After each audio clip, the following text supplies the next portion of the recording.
Okay, hey everybody, welcome to another episode of On the Wrist from Off the Cuff. Today we have a very special review for you from the brand Borealis. Now, in some of my very early reviews, I actually did a partial review on a Borealis watch, but I really haven't had since. But since then, what I did notice is that they've really built a solid following and have put out some really impressive watches.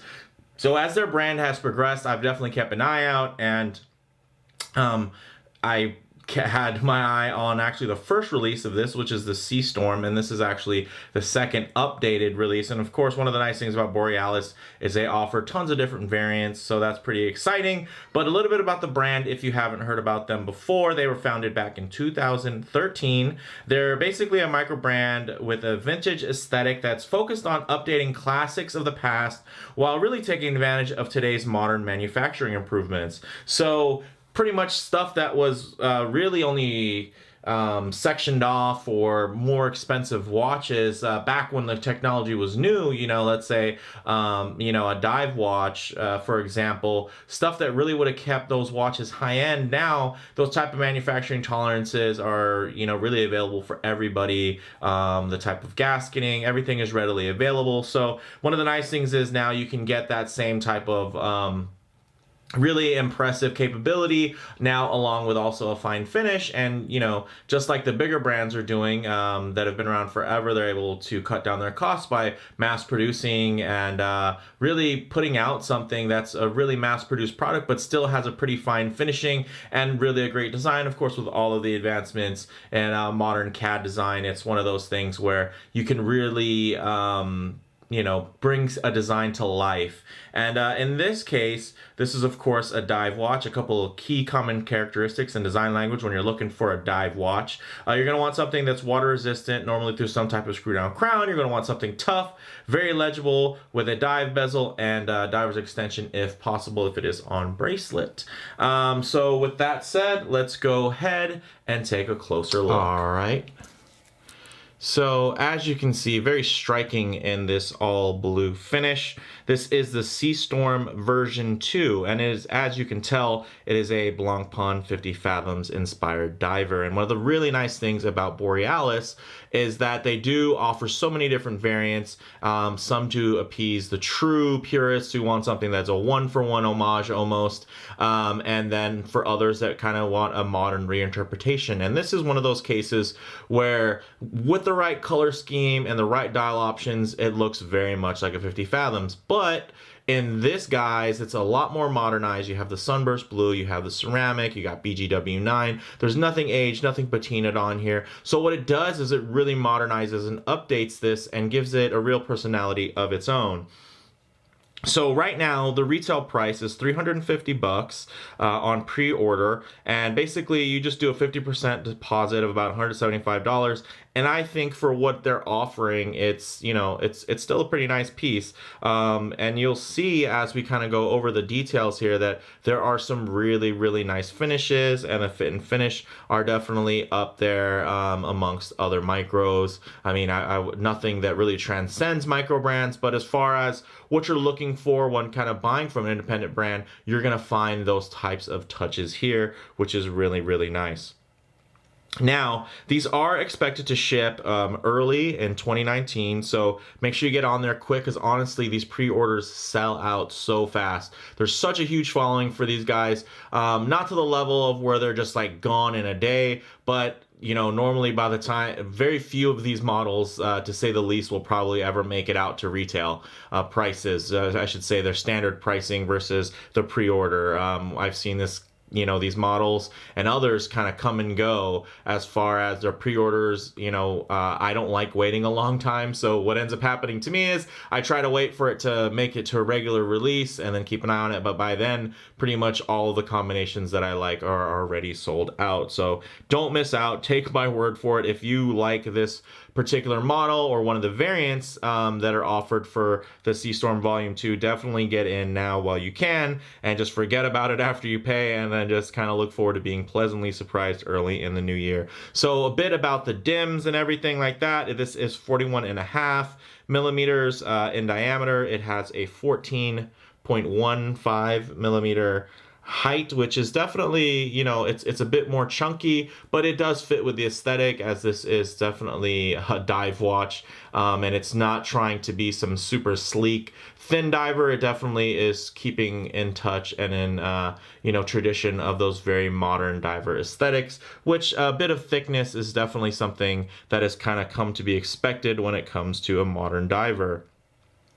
So it does have a 48.5 millimeter lug to lug, so it does wear really well, even for larger wrists, smaller wrists. And then the thing I like is that although maybe the lugs could be considered a little bit on the longer side, they do taper down quite a bit, so it does wrap around the wrist. And then the shape themselves tapers down really well. So what that does, it actually thins everything out, and almost, as you can see, it's very close to almost being a lugless design, with like an integrated bracelets type, because of how well that taper goes. They're not trying to go for some really big maxi case. They're really going to, centerizing your eyes on the concentric circles here, and then everything else, it's just there because it needs to be there. It's not there to try to bulk up the look or anything like that.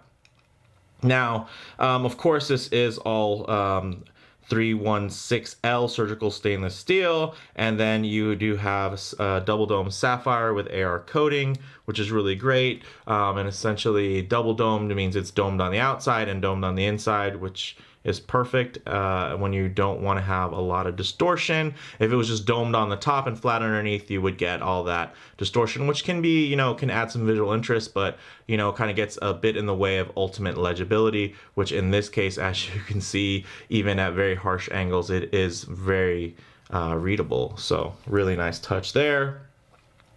We do have a screw down crown. As you can see, it is signed and polished, and then you have this really great 120 click bezel.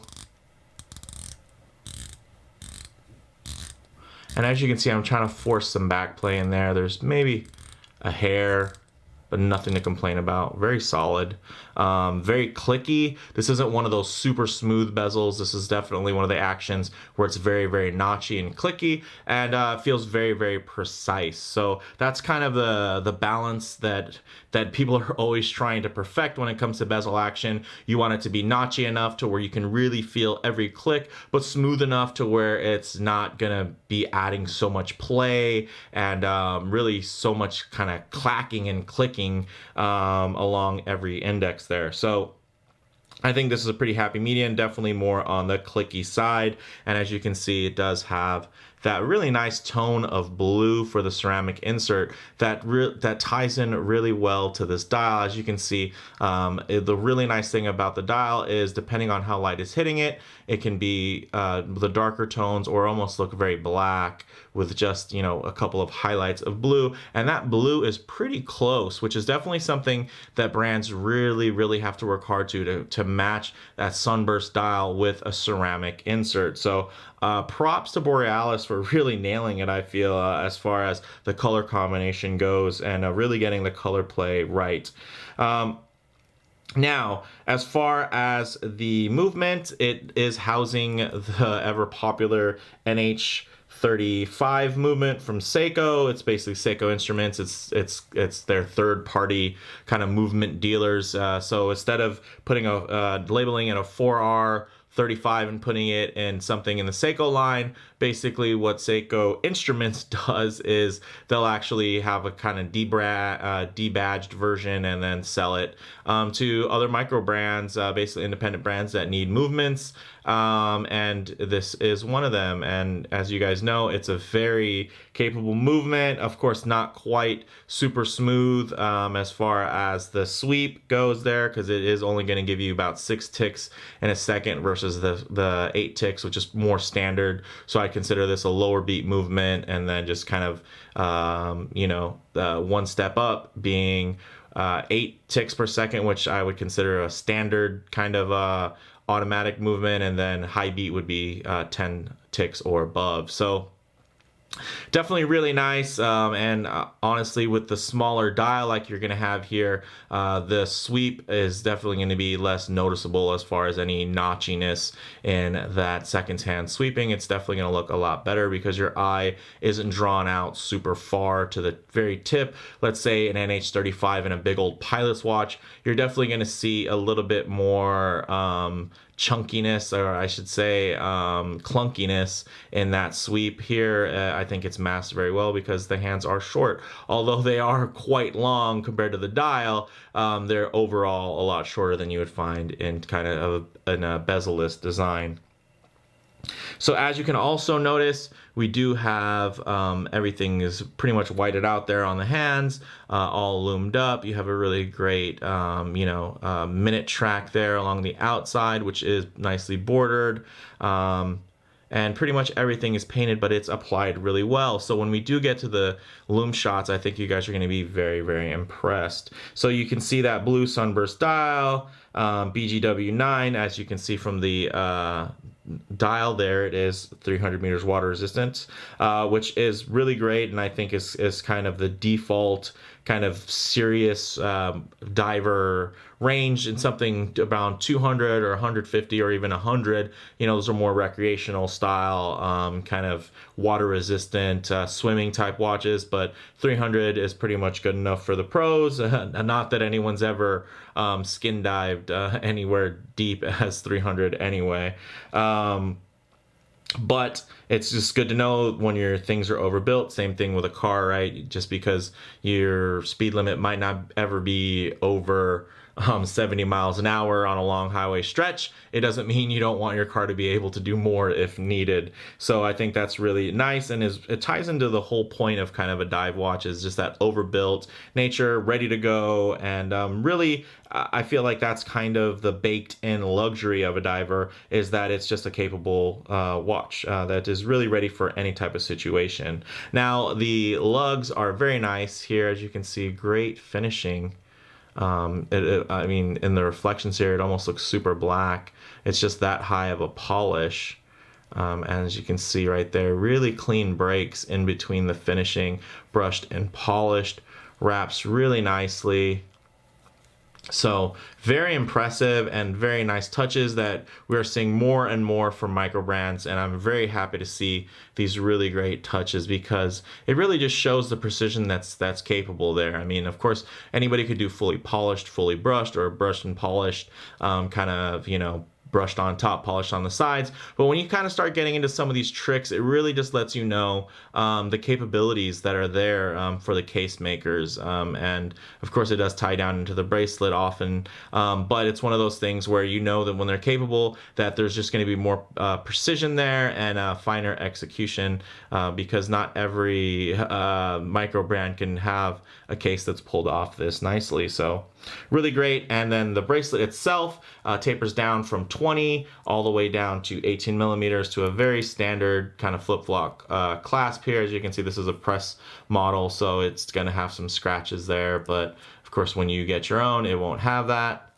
And then it does have standard micro adjusts, and then as you can see here, really standard and quite typical as far as the etched case back there. No deep engravings or stampings, but it does add a little bit of character and tell a little bit of the story of the specs of the watch, which is fine. And then you do have micro adjustment holes, so you can really dial in the fit. So let's go ahead and get this on wrist. All right, now as you can see on my 7 1/4 inch wrist, this thing fits really, really well. And one of the nice things is, although it does have a smaller dial and it really kind of squeezes those dimensions down to make it feel a bit like a smaller watch, it still has tons of presence because there's so much that's big, bright, and loomed up here, as you'll see when we get to the kind of darkness transitional shots.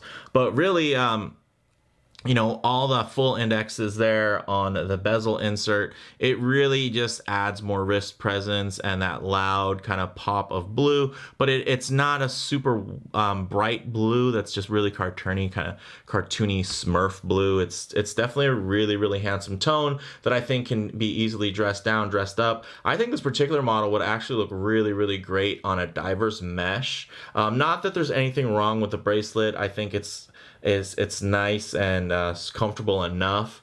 I think I would like to see maybe a little bit more of a taper to it, maybe down to a 16, but that's just personal preference. And of course, maybe a bit if I was gonna, plus everything up, do like a special limited edition, I might want to make it a little bit more luxurious. But I think for what it is, being a watch that's under $400, it's really giving you so much for the money. And and the thing that I really like about it is, although it does have the Blancpain 50 Fathoms inspired, really the kind of the proportions and the dial layout and everything, it just doesn't feel so much like an homage because of the colors and then the execution, and then you do have the full bracelet and everything like that. Of course, let's say you put this on a black Tropic strap, and this was the black version with a patina dial and all that. It's gonna definitely scream more vintage 50 Fathoms, but this one really, it doesn't as much. And I think if you were to actually put this on a really nice mesh bracelet, it would definitely be speaking to more of kind of a retro modern look that I think really could stand very much on its own as far as its aesthetic, and not really being super deep into kind of the homage territory. Now it is a bit taller, and it does have a pretty simplistic case when it comes to the mid case, the case back, and then the bezel. The bezel there and the case back have about equal proportions, and then you have that mid case just kind of sandwiched there in the middle. There's not a bunch of tricks in the case sides to try to make it look smaller or slimmer or wear any nicer, but I think at these proportions you don't really have to do very much, especially with that smaller dial, which really shrinks things down visually. So on the wrist, wears really, really well. So let's go ahead and move on to some lume shots. Okay, let's go ahead and hit the lights. So as you can see, that BGW9 is just pumping away, very thickly applied, and really quite legible. Now you can see a bit more of the details in the hands. You can see that you actually do have the ladder style hand there, so there's a bit of a break, and it's not just a bunch of kind of solid sticks. And then the really great thing is the legibility of the fully loomed bezel insert there. And the nice thing is that the tones are very much the same. Hopefully the camera doesn't wash it out too much, but it's not. Sometimes you'll find that even though they're using the same compounds, a lot of the times the bezel, the hands, and the dial face will actually kind of glow in a couple of different hues, and a lot of times that does have to do with the way that they're applied. So when you see something that is very closely matched, you know that there was actually some extra work that went into it, and it's definitely a nice sign of some quality there. So with that said, let's move on to some low light transition shots, because although my hot studio lights do a very good job of simulating fully well lit outside situations, one of the nice things is to see the low light transition, not only for kind of an idea of the true hue on the dial and ceramic insert when you're not in direct sunlight, but also to give you an idea of the finishing, because as you can see there, the way the light dances off of the brushing can really help you tell if that's a very uniform brush, or if it's a very fine one, or if it's a thicker, grainier brush. So as you can see, this blue is just gorgeous in these transitionals. As you can see, it's very deep and dark. So although when you're out in the sun, it's definitely going to read very clearly, loud and clear as a big bright blue watch, for most situations, indoors, in your vehicle, whatnot, and just kind of regular lighting indoors, it's actually going to read much deeper and darker, and the dial is really going to read almost black with just a couple of highlights that are going to dance with the coloring of the ceramic, because the ceramic insert, although it's a solid color, what it does is, the more light that's on it, really, it just kind of equally distributes that light. So if you're in a room with overhead lighting and it's very bright and, kind of fluorescent, it's definitely going to read a bit brighter. But if you're in just kind of regular, lit areas, it's definitely going to see a little bit darker with a couple of shines where the light hits it, where you're going to really see that blue come into play. So really, really nice. As you can see, the BGW9 Lume still looks absolutely great. So let's go ahead and let the kind of color balance get back to where it needs to be while I give you guys some of my closing thoughts.